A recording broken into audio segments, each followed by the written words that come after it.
Bismillahirrahmanirrahim. शायद this is second part of the example जो हमने लास्ट लेक्चर में एक एग्जाम्पल किया था। उस एग्जाम्पल का हमने बैंक रिकन्सिलिएशन स्टेटमेंट बनाया था। उसी एग्जाम्पल में कहा गया है कि prepare a July 31st bank reconciliation statement and the resulting journal entries. Bank reconciliation statement तो हमने बना लिया। अब जो है हम उनकी जर्नल एंट्रीज जो है वो करेंगे। ठीक। अच्छा, जर्नल एंट्रीज के लिहाज से दो बातें जो है अपने जहन में रखनी है जब भी आप बैंक रिकन्सिलिएशन स्टेटमेंट की जर्नल एंट्रीज बनाएंगे। सही। वो ये कि बैंक रिकन्सिलिएशन स्टेटमेंट के दो पार्ट्स होते हैं। ठीक। एक होता है जो एडजस्टमेंट आप बैंक के स्टेटमेंट में करते हैं, ठीक, वहाँ पे कुछ एडिशंस और कुछ सब्ट्रैक्शंस डिडक्शंस जो है करते हैं।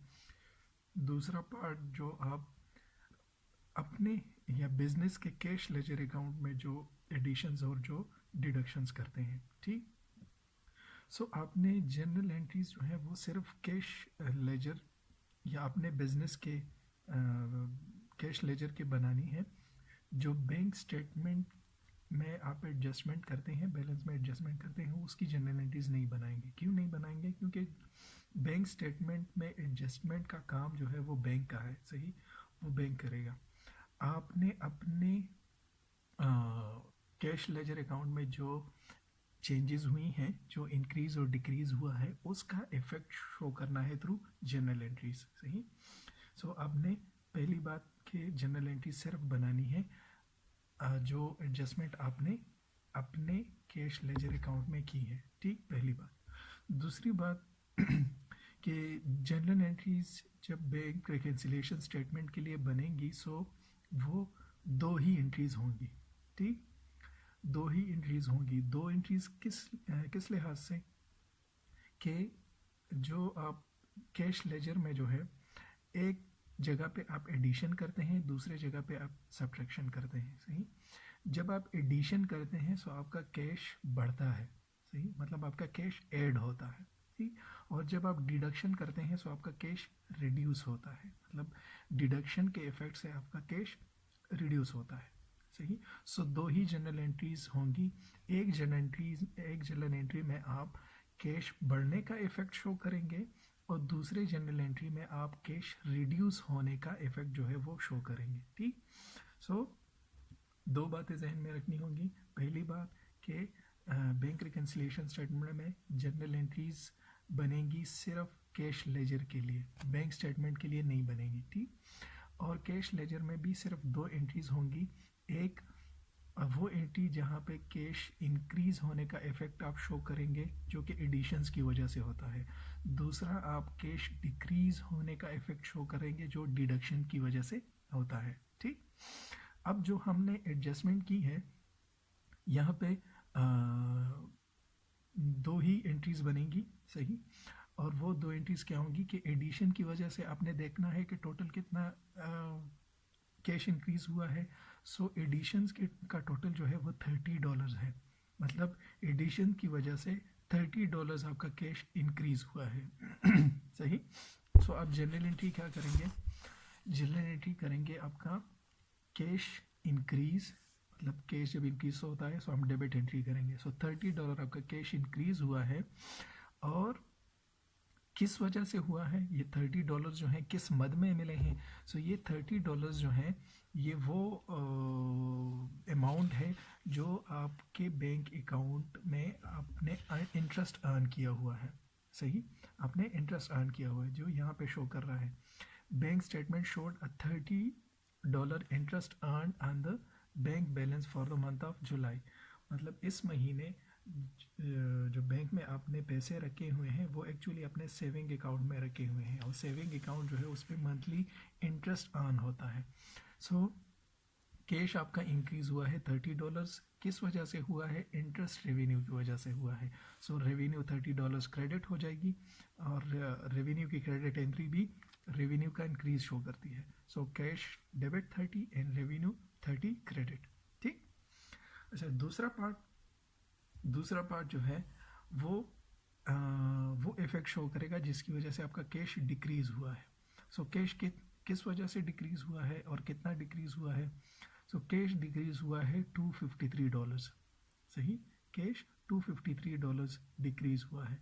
और किस वजह से हुआ है कि एक आपने जो NSF चेक जो $225 का चेक आपको मिला था एज अ रेवेन्यू मतलब आपने कुछ प्रोडक्ट सेल आउट किए थे और वो प्रोडक्ट सेल आउट करने के बेस पे जिसको आपने सेल आउट किए थे उस पार्टी ने आपको एक चेक भेजा था और वो चेक जब आपको मिला तो आपने अपने कैश अकाउंट में $225 जो है वो ऐड किए। किस तरीके से ऐड किए? सपोज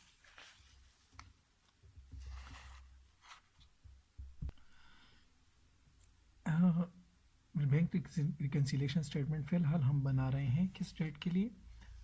31 जुलाई के लिए। ठीक, सो सपोज जो आपने $225 का जो बिल है जिसका चेक आपको मिला है, ठीक, सो सपोज ये जो है आपने 1 जुलाई को $225 के कुछ प्रोडक्ट जो है वो सेल आउट किए थे, ठीक, और उसके बिहाफ पे पेमेंट जो थी वो आपको अकाउंट रिसीवेबल में मिलनी थी। ठीक, सो आप जनरल एंट्री नॉर्मली किस तरीके से पास करेंगे कि आप लिखेंगे अकाउंट रिसीवेबल आपका डेबिट हो जाएगा बाय द अमाउंट ऑफ 225 सबको, ठीक, और रेवेन्यू जो था वो आपका हो जाना था 225 क्रेडिट। सही, ये डेबिट की एंट्री और ये क्रेडिट की एंट्री, ये एंट्री आपने तब की थी, सब ये ध्यान में रखें कि 1 जुलाई को जब एक्चुअली ये सेलिंग आपने की थी। ठीक, सो ये इसके बिहाफ पे पैसे तो आपको नहीं मिले लेकिन अकाउंट रिसीवेबल आपका 225 हुआ था। सो आपने अपने लेजर में 225 जो कि यहाँ डेबिट है वहाँ पे डेबिट लिख दिया, ठीक, और रेवेन्यू के अकाउंट में आपने 225 जो थे वो क्रेडिट कर दिए। ठीक, अभी जो जिस तरह मैंने कहा कि 29 जुलाई को आपको 29 जुलाई को ये अकाउंट रिसीवेबल जिसके बिहाफ पे थे, जिस पार्टी के बिहाफ पे थे, उन्होंने आपको इस $25 का चेक भेज दिया। ठीक, चेक भेज दिया मतलब आपने ये कैश आउट करना था। ठीक, सो जब ये चेक आपके पास आया तो आपने उस टाइम जनरल एंट्री क्या की? उस टाइम आपने जनरल एंट्री इस लिहाज से की कि आपने कैश को डेबिट कर दिया, सही, 225, और आपका अकाउंट रिसीवेबल जो था, अकाउंट रिसीवेबल वो क्रेडिट हो जाना था 225।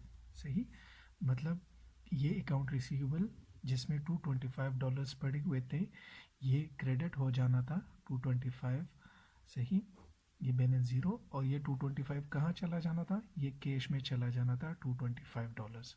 सही, इस तरीके से होना था। सही, सो अब 31 जुलाई को क्या हुआ कि जब बैंक ने देखा कि वो चेक जो आपको दिया गया था ये जिसके बिहाफ पे आपने ये एंट्री की, सही, जो चेक आपको मिला था उसके बिहाफ पे आपने ये एंट्री की, वो चेक बाउंस हो गया। मतलब जिस कंपनी ने, जिस पार्टी ने आपको $225 का चेक भेजा हुआ था उसके अकाउंट में पैसे ही नहीं थे। ठीक, सो फिर उसके लिहाज से अब आपने एंट्री क्या करनी है? उसकी वजह से आपने यहाँ पे एंट्री की कि हमने 22500 कैश आपने अपने अकाउंट में लिख दिया, लेकिन वो $225 का कैश जो है आपके बैंक अकाउंट में एंटर नहीं हुआ। सही, क्यों एंटर नहीं हुआ? क्योंकि वो पैसे ही उसके अकाउंट में मौजूद नहीं थे। ठीक, सो उसकी वजह से आपने क्या किया कि वो $25 जो आपने यहाँ पे ऐड किए हुए थे, यहाँ आपने बैंक रिकन्सिलेशन स्टेटमेंट में वो $225 आपने माइनस कर दिए। ठीक, वो क्या हो जाएंगे? यहाँ पे माइनस हो जाएंगे। सो माइनस होने, जब कैश रिड्यूस होता है, माइनस होता है, सो हम क्या एंट्री करते हैं? हम क्रेडिट एंट्री करते हैं। सो क्रेडिट एंट्री कितनी हो जाएगी? 225 क्रेडिट हो जाएगी। ठीक, और ये अमाउंट वापस कहाँ पे चला जाएगा?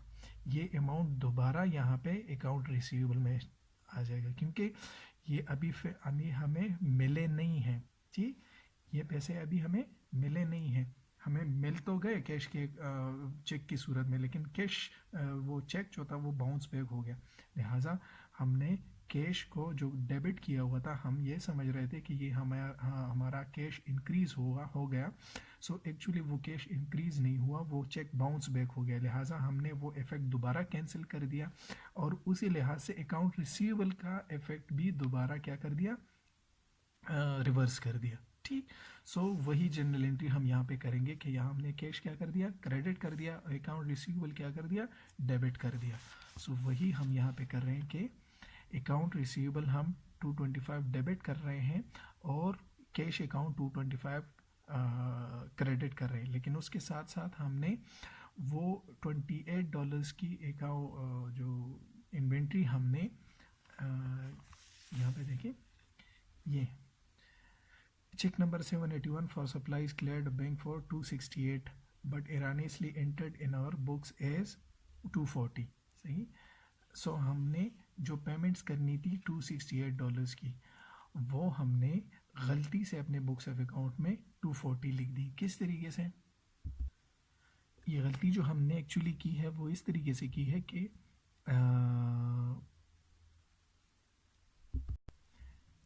हमने सप्लाईज इन्वेंट्री ख़रीदी है, क्या है ये, सप्लाईज इन्वेंट्री, सप्लाईज इन्वेंट्री हमने ख़रीदी है $240 की। सही, और उसके लिए हमने कैश पेमेंट की है कितनी, $240 की। ठीक, अब ये अमाउंट यहाँ पे हमने गलत लिख दी, इसकी जनरल एंट्री ही हमने गलत कर दी। ठीक, एक्चुअली ये अमाउंट कितना है, ये $268 है, लेकिन हमने गलती से इसकी जनरल एंट्री हमने गलत पास की। किस तरीके से कि हमने 240 लिख दिया, और वही 240 हम यहाँ पे हमने लिख दिया कैश जो रिड्यूस हुआ है, हमने 240 क्रेडिट यहाँ पे लिख दिया, और सप्लाईज 240 जो है वो हमने यहाँ पे लिख दी। सप्लाईज जो हमारा एसेट है, सॉरी 240, ठीक, वो हमने सप्लाईज ख़रीदी हैं, सो सप्लाईज इंक्रीज़ हो जाएंगी बाय द अमाउंट ऑफ 240। ठीक, अब गलती यहाँ पे हुई है कि हमने 268 के बजाय 240 लिखा है। ठीक, सो अब इसको 268 बनाने के लिए हम क्या करेंगे, हम ये करेंगे कि हम सप्लाईज इन्वेंट्री का जो बैलेंस है, डेबिट बैलेंस है, वो वहाँ पे 240 शो हो रहा है, लिहाजा हम इसके साथ 28 और ऐड कर देंगे। ठीक, तो ये क्या हो जाएगा, 268 हो जाएगा। सो हमने क्या किया, डेबिट एंट्री की, और यहाँ क्रेडिट साइड पे जो कैश का 240 अमाउंट है, इसके साथ भी हमने 28 ऐड कर दिया, तो ये क्या हो जाएगा, 268 हो जाएगा। ठीक, सो कैश क्रेडिट और सप्लाईज डेबिट। सही, सो वही एंट्री हमने यहाँ पे की है कि सप्लाईज डेबिट जो हमने यहाँ पे की, सप्लाईज को हमने डेबिट किया और कैश $28 प्लस $225, सो टोटल कितना, $253 जो है हमारा कैश रिड्यूस हुआ है। ठीक, सो इस तरीके से आपने जनरल एंट्रीज जो है बैंक रिकन्सिलिएशन स्टेटमेंट की करनी है। ठीक, सो होपफुली ये क्लियर हुआ होगा, और इसके अगेंस्ट अगर आपका कोई क्वेश्चन है तो आप पूछ सकते हैं। ठीक, थैंक यू।